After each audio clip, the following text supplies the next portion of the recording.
আমাকে কাইন্ডলি তোমার গ্রামের নাম বা তোমার বাড়ির অ্যাড্রেসটা একটু হ্যালো বন্ধু, বলো বন্ধু, সবাই ভালো তো? তো চলে এসেছি নতুন একটা রোস্ট ভিডিও নিয়ে। যারা এখনো কানে হেডফোন পরনি টুক করে কানে হেডফোন দিয়ে দাও আর চলো ভিডিওটা শুরু করা যাক। তো গাইস, গত 2 দিন ধরে কোনো ভিডিও নিয়ে আসতে পারিনি, তার কারণ এটা হাতটা দুমড়ে গেছে, যেটার কারণে পুরো ব্যথা আর গলার আওয়াজটা বুঝতেই পারছো কী হয়েছে। পুরো বসে গেছে, পুরো ঠান্ডা লেগে গেছে, এতটা শরীর খারাপ। তো মাথাটা পুরো ব্যথা করছে, এই জন্য কোনো ভিডিও নিয়ে আসতে পারিনি। বাট এবার চেষ্টা করবো প্রত্যেকদিন ভিডিও নিয়ে আসার যতটা পারবো। তো চলো বেশি কথা বলবো না, চলো ভিডিওটা শুরু করা যায়। মারো মারো যেন ফেটে ফুটে বেরিয়ে যায়, মারো। এই ভালোবাসা, এইটাই আমার খুব ভালো লাগে। রাজুদাকে ট্রেনের মধ্যে পেয়ে দুপটাপ কেলিয়ে দিয়েছে।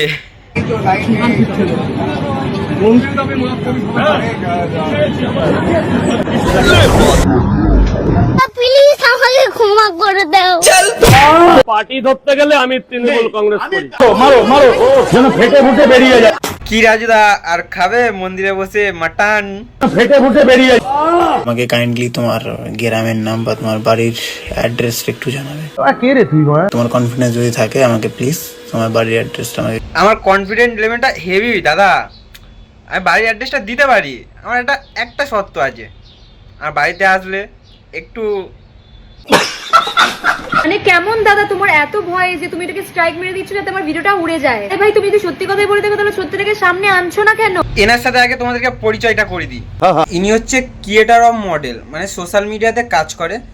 তো হঠাৎ একদিন উজ্জ্বলদাকে মেসেজ করে, তো উজ্জ্বলদাকে বলা হয় যে তোমার যদি কোনো গানে বা কোনো ভিডিওতে যদি আমাকে নাও তো তাহলে ভালো হয়। তো সেই হিসাবেও মেসেজ করেছিল।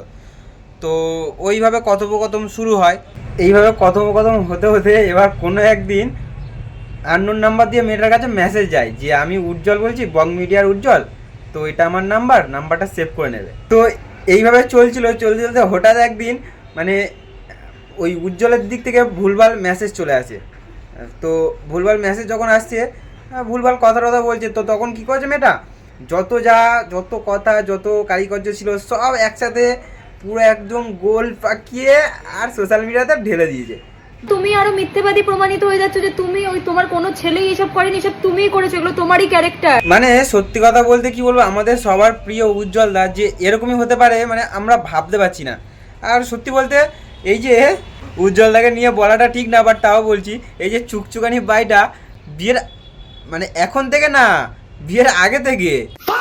তোমাদের বং মিডিয়া দাদা আজকে সকালে আমার একটা ভিডিও পাঠিয়েছে। উজ্জ্বল দা ভিডিও পাঠিয়েছে? চলো তাহলে আমরাও দেখি কেমন ভিডিও, কি ভিডিও পাঠিয়েছে, একবার দেখাই যাক, চলো। নমস্কার। দেখো, খারাপ সময় আসবেই মানুষের জীবনে। আমার এই মুহূর্তে চলছে, সবাই আমাকে নিয়ে খারাপ কথা বলছে। উজ্জ্বল দা, খারাপ কথা তো কেউ বলবে না, তুমি নিশ্চয়ই খারাপ কাজ করেছো। আর খারাপ জিনিসটা তো এখানে তো প্রমাণ হয়ে যাচ্ছে, সব প্রমাণ তো দিচ্ছে, তার জন্য। তোমরা অনেকেই চেনো এই যে তোমাদের বং মিডিয়া উজ্জ্বল। ছাগল, একটা পরিষ্কার হয়েছি ছাগল।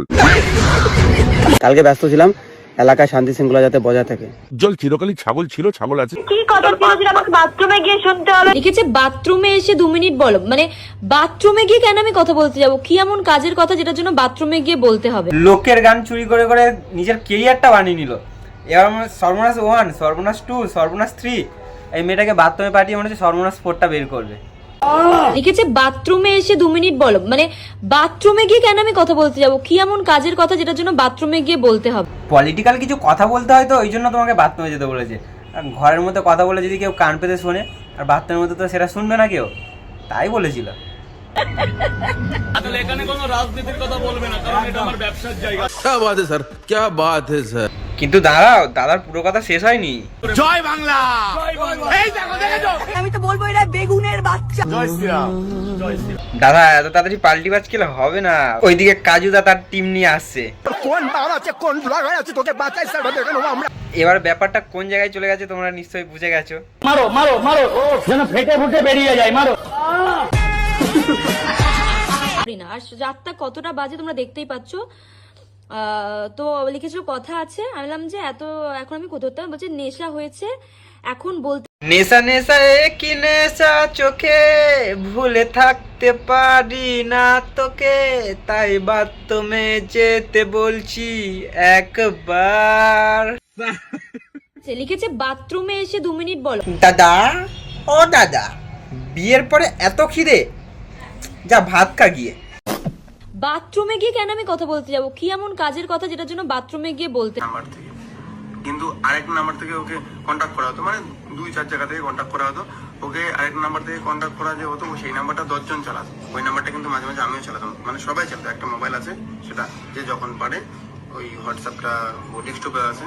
এত বড় ক্রিয়েটার একটা দাদা, ওর নাকি পার্সোনাল কোনো নাম্বার নেই, একটা নাম্বার 10 জনে চালায়, সালা 10 নম্বরই মাল। প্রশাসনের সঙ্গে কতটা ঘনিষ্ঠ সম্পর্ক সেটা তুমি আমাকে রেগুলার হয়তো দেখো না বলে জানো না। কেসের হুমকি, তারপরে আবার স্ট্রাইক মেরে ভিডিও উড়িয়ে দিচ্ছ। ছাড়তাম তাহলে ক্ষমতার পাওয়ার দেখাতাম, কোনোদিন দেখাইনি, দেখাবো না। মানে সবুজ রং, টিএমসি রং কেন লাগেনি জানো? তার অনেক কারণ। নাম্বার 1 কারণ আমার মা অসুস্থ ছিল, তোমরা জানো। এই কেউ আমার লাঠিটা দে তো, পিছনে ঢুকিয়ে দিই, যদি পরে কংগ্রেস যদি যেতে তখন স্ক্রিপ্ট লিখতে সুবিধা হবে। বলবে আমি গেরুয়া রং কেন মাখিনি জানো, তখন আমি হসপিটালে ভর্তি ছিলাম না, কেন পোঁদের ব্যথায়। শুধু এটাই নয়, এবার বড় অত্যাচারিত শুনবে। হামাল আড্ডা খুলেছিলাম, 10 লক্ষ টাকা ফাইন ধরেছিল, 1,30,000 টাকা আমি দিয়েছি। এছাড়াও পরবর্তীতে তাদের সাথে একটা সম্পর্ক হয়েছে, তারা আমাদেরকে হেল্প করেছে, গ্রামবাসী যখন বিপদে পড়েছে। তো খুশির ঈদে কিন্তু আমি বাচ্চাদের জন্য কিছু করছি, বাচ্চাদের জন্য একটা বিশাল আয়োজন করছি খুশির ঈদে। খুশির ঈদে অফার দিলেন, কোনো ব্যাপার না, কিন্তু রামনবমীর দিনে রামনবমী কি অফার থাকছে জাতির উদ্দেশ্যে? রামনবমী, তাই রামনবমী মানে রামনবমী মানে ব্যাপারটা কি বলতো, মানে ভাবছে যে এই জিনিসটা কি, মানে কি কেমন জিনিসটা, মানে বুঝতে পারছি না, মানে এরকমই কিছু হয় বা এরকমই কিছু ভাবছে। অফার এখন আর দেওয়ার দিলে আর পুঁজি থাকবে না। ঈদে অফার দেওয়ার সময় ওনার কাছে পুঁজি থাকে, আর রামনবমীর অফার দেওয়ার সময় ওনার কাছে পুঁজি থাকে না। পার্টি ধরতে গেলে আমি তৃণমূল কংগ্রেস করি। সুধীর ভাই, তাতে যদি আমার করে খাওয়ার জায়গা বন্ধ হয়ে যায় তবু আমি তৃণমূল করি। ভয়ঙ্কর রকম তো খেলা হয়ে গেল, এবার তুমি দোকানটা কোথায় দেবে? আমি তো আজকে 4 দিন ঘর ছাড়া, এবং বিগত দিনে আমি একটা কথা বলেছিলাম, ওই জন্য বলেছিলাম যেটা করবে একটু ভেবে করবে। যখন করেছিলে তখন কি আমাদেরকে বলেছিলে? আমরা তখন কোনো কিছু করতে পারবো না, তুমি পোঁদ মারাও। I love you Raju. আমাকে হাবড়া অশোকনগরের ছেলেরা রাস্তায় ফেলে খুব মেরেছে। তোমার ভাগ্যটা অনেক ভালো যে হাবড়া অশোকনগরের ছেলেরা শুধু তোমাকে মেরেছে, তোমার মুখে মুছে দেয়নি।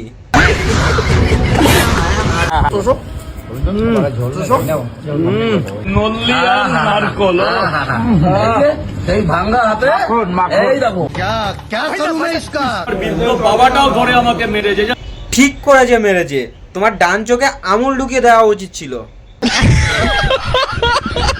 আমি যাচ্ছি রাজু, তোর মুখ দিয়ে শোনাবো সবাইকে, ক্ষমা চাবি। আমাকে শিয়ালদা থেকে কেউ সরাতে পারবে না, আমি পকেট পরোটা রাজু, দেখ কেমন লাগে। তোর জয় শ্রীরামও বলাবো। জয় জয় শ্রীরাম। শিয়ালদার রাজুকে বলছি, শিয়ালদার রাজু যাচ্ছি আমরা সবাই, পুরো আমাদের ক্লাবের ছেলেরা সবাই যাচ্ছি।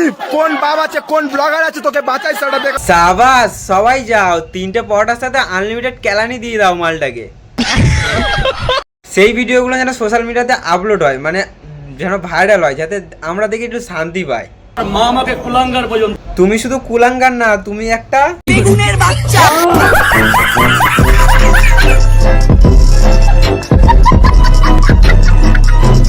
তুমি যদি ভিডিওটা এতদূর দেখে থাকো তাহলে নিশ্চয়ই তোমার ভালো লেগেছে। ভালো লাগলে লাইক করো, কমেন্ট করো, চ্যানেলে নতুন হয়ে থাকলে চ্যানেলটিকে সাবস্ক্রাইব করে দিও।